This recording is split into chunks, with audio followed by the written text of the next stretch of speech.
Oh, there's so much difference between it. There's no difference, these are the same car, right? Totally different. We've got Matt down from Bentley Manchester. He's kindly bought us the brand new Bentayga.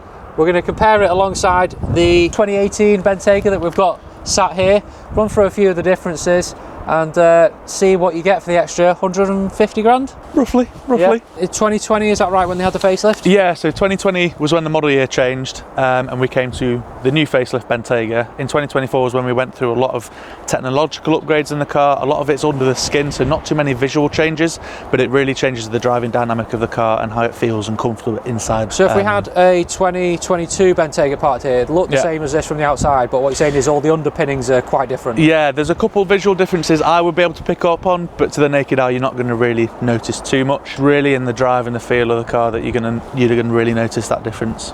So the Bentayga was the first 4x4 Bentley ever bought out, and that came out around 2016? 2016 was when it came out, and it really took off from there. As you know, the SUV market's gone crazy in the UK, everywhere. Been Bentley's fastest producing product. What would you say main competitor for the Bentayga is? I would say we compare with Range Rover. Obviously, it's probably our biggest one. And then on the sporty side, if you're looking at Bentayga S, Lamborghini Urus, because it just kind of gives you the underpinnings of the car. You've got the same kind of. I'd say the Bentayga's a lot classier. Yeah, it is. It is. It's a little touch above. Yeah, it is. And obviously, there's a big price difference between the both. I mean, Range Rover are coming up quite a bit in the market now, aren't they? SV's like 200 grand. SV's 200 grand, which is, you're into Bentayga money there. And what's the kind of list price on these? So retail price of Azure, you're going to be in that 230 to 240, 45 region for an Azure. S does come a little bit more expensive than that. Most of them, again, 245, 250. And we have just released a new model called Bentayga S Black Edition, which is what I would say directly challenges Urus in terms of its styling. It's the proper kind of racy edge to Bentayga. What is the cheapest car you could buy new out of Bentley now? Ooh. It would be one of the Bentayga Azures probably. For the UK, we only really spec Azure and S. Yeah. You can get a standard Bentayga, but am I right in saying you can't walk out of Bentley with a car for less than 200 grand now? You're probably right. Car prices have gone a bit mental. Car prices have gone up. Obviously, we've just released new GT as well, Yeah. which is that's going to step up. But that car is incredible. It's light years different. Have you got one in the showroom? We do have a demonstrator as well, which could be worth having a look at. Well. That would be pretty cool, wouldn't it? Yeah, that would be really good. Visual differences 2018 to the brand new model. When Bentayga first came out, we didn't get raving reviews, I think, about the looks of the old model. A bit like the Cullinan. A little bit like the Cullinan, and I think it's come a long way for the second generation.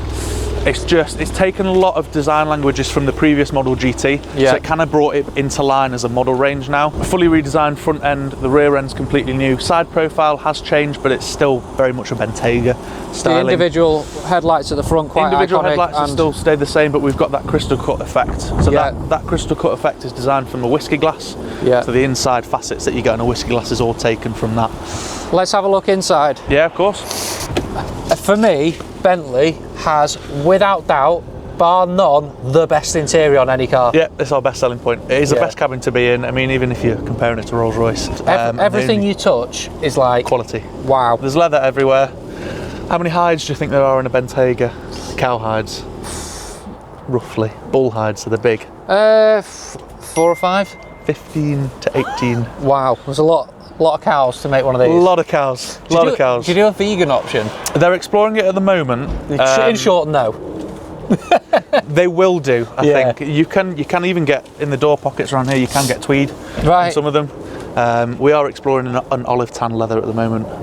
It's just the durability problem that we're having at the moment with it. So it's not basically not up to standard. Yeah, if it's not up to standard, it doesn't go in the car. Yeah. So you obviously, Bentley also share a lot of components with VAG Group, Audis and Volkswagens, don't they? Correct. The good thing about that is that everyone knows German engineering is probably one of the best out there. So you're going to have some fantastic reliability, fantastic quality with the cars in terms of the electronics and underneath. Fun fact, obviously, the Bentayga 4-litre V8 is exactly the same engine that goes into Lamborghini Urus. Yeah. So you've got the same powertrain and the Audi RS. It's a tried and tested engine, plenty of power, plenty of noise. The diesel engine in our 18 plate is the same as the Audi SQ7 diesel. SQ7, yeah. Now, you're not a massive fan of the diesel, are you? I'm not a massive fan of the diesel. I love that engine. I don't think it really suits Bentley as a product line. We had a little bit of a problem if you're not using the car enough and not putting enough miles on it.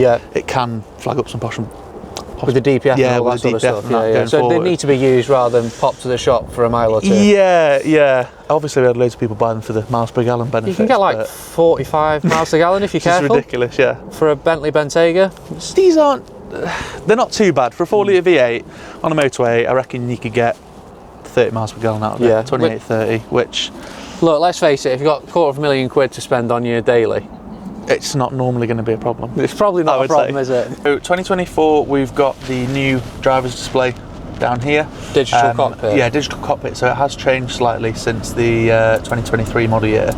The biggest change, we've introduced a new environment display. So a little bit like the Teslas, Yeah. you've now got the car pictured here. Hang on a second, you can't compare.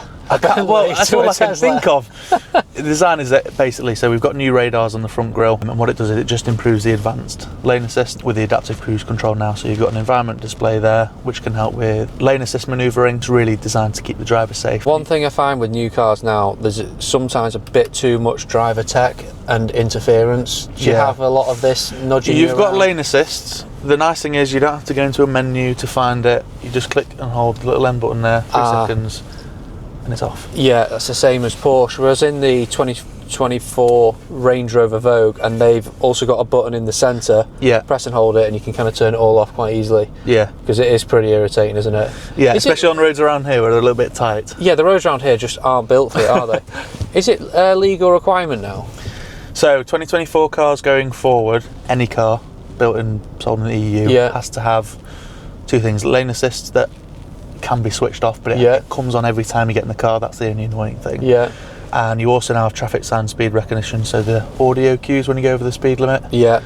Bentley do help out a little bit, and you can put a setting and a favourite to turn that off. Yeah. Again, you have to do that every time you get in the car. All in all, it's designed to keep you safe on the road. Yeah. And that's all that Bentley is really about. It's the safety features behind the car. Make sure that you can have a most comfortable drive. But it is quite irritating. We've got active all-wheel steering now. It was first released on the extended wheelbase that came out in 2022. Yeah. And what it did is it changed the driving dynamic of that car so much. Bentley thought, right, I need to introduce it into standard wheelbase. Yeah. What it really does is low speed manoeuvring around car parks, tight spaces, just means the car turns on a sixpence. It's not going to topple over like all the Range Rovers. Not going to topple over. Well, that's all to do with the active dynamics on the Yeah. car as well. Have you seen that? There were a few Range Rovers ended up upside down in Really? London. I haven't seen that, no. 'Cause the turning circle's that tight, it just tops them over. Right, okay. Yeah, and then at the high speed, it just means you're going to have high speed stability, so they move in the same direction at high speed, a little Yeah. bit like crabbing. Again, all designed to help with the driving dynamics. We've got quite a few suspension updates in terms of recalibration, so the car's even more smoother to drive now, and there really is a big difference when you're driving back to back, even from a 2022 car Do you think? Yeah. 2024. I find a really big difference Yeah. driving them on a daily basis. Yeah, anyway. when you get used to it. We've got a couple of new finishes inside the car. These new piano veneers, which now can be colour matched to leather through Mulliner. Yeah. I mean, just this is had a very bespoke Yeah, colour way. yeah, it's quite unique. I quite like who it. spec this? This is a factory car, so the factory Send you to them. show off what they can do Yeah. for customers will send us a car that's got quite a unique specification, And so it's we can show it off to you your guys. job to find an end user. You've got to sell this. I Obviously. haven't got to sell this one, which is good because it's quite unique for Manchester spec, to be honest. I'm going to say it's not something I would buy into stock personally. I quite like it. It is cool, but Yeah. geez, you've got a narrow market, haven't you? A little bit narrower, yeah. I'm into the more Bentayga sporty side of things. That's a bit more me. They've introduced the 4+1 seating into the rear as well. Oh, so yeah. the airline seats that you could get in the EWB, you can Yeah. now get in standard wheelbase as well. So it's just making the options They're about 15, 20 grand more option, are they? achievable. No, not But they're not that bad. Airline, I believe, spitting off the top of my head, it's probably around 5.5 plus Yeah, that's not too bad. I thought they were a lot more than that. So that gives you the heated, ventilated, I mean, massaging seats in the back. They are incredible. Oh, yeah. They are incredible, but not ideal if you've got 3 kids. Yeah, and we've also had for 2024, the rear wheel arches have been redesigned internally, so it's a lot quieter in the cabin as well. Oh, right. Yeah. The pillows on the back there, they look extremely comfortable. Fall asleep on a long journey? Well, easily. 100%. Yeah, very nice. Interior is just incredible on these. Everything you touch, everything you look at is absolutely stunning. What's your favourite interior of any car you've ever been in? Is it the Bentley like me, or are you going to throw a curveball in there, something else? We're in the 2018 Bentley Bentayga now. The question is, Does it feel 150 odd grand less than the new one? I can answer that very quickly. No, it doesn't. The engine that's in this is the 4-litre diesel V8, which is in the SQ7 as well, and I think it was in Panamera GTS or something. It's a phenomenal engine, the 4-litre V8 diesel. I absolutely love it. It pulls like a train. There are some downsides to the 4-litre diesel. It's not going to be as quiet, and it's not going to be as smooth as the V8 petrol.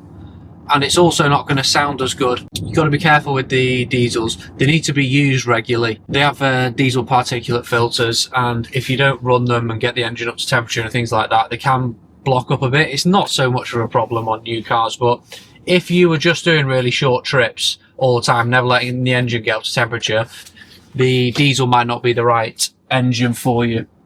But on the whole, I genuinely love this engine.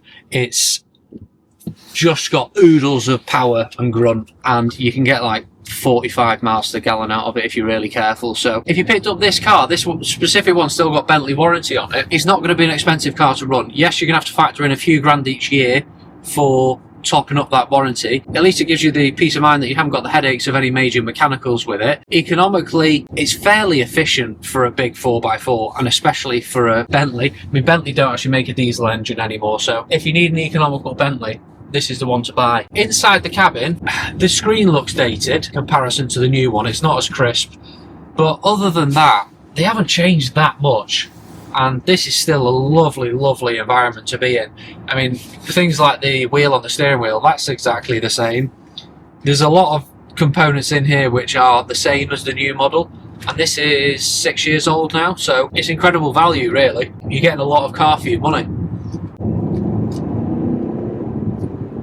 Such a good engine. Money was no object. Yes, I'd have the petrol V8, but if you're doing a lot of miles, the economy of the diesel might be quite appealing, and I actually enjoy driving the diesel. It feels like a sporty engine. It does not feel sluggish at all. I'm going to guess how much this is going to be on finance. I think with the 10% deposit on this, you're going to be around £800 a month. That is a bargain in my eyes for a Bentley 4x4 that's still under warranty.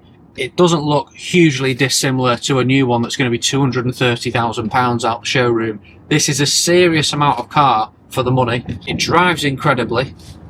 It looks fantastic. Such a nice place to be. What more could you possibly want for your money? I think if money was no object, this is the car that I would be driving around in daily. Not specifically this one, it's not my spec. This is for an older gentleman. This, in comparison to the Rolls-Royce Cullinan, is actually quite a different drive. So this feels, although it's very comfortable, it feels very much connected to the road. When you're in a Cullinan, you waft along.